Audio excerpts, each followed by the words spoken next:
నా పేరు సీతారామరాజు. దళితులు సాధారణంగా ఎట్టి పని చేసేటప్పుడు ఆధిపత్య వర్గాల శవాలని వాసాలు పెట్టి పొడుస్తూ ఉంటారు, కాలుస్తూ ఉంటారు.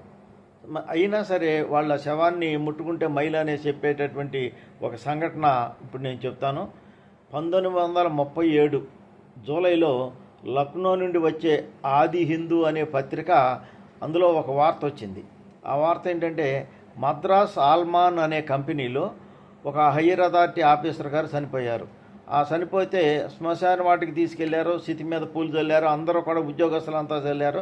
ఆ ఉద్యోగస్తులు అందరితో పాటు వచ్చినటువంటి ఒక స్వీపరు, సాధారణంగా స్వీపర్ ఎవరు ఉంటారండి, ఎస్సీ వాళ్ళే ఉంటారు, మాదిగా స్వీపర్లు ఉంటారు.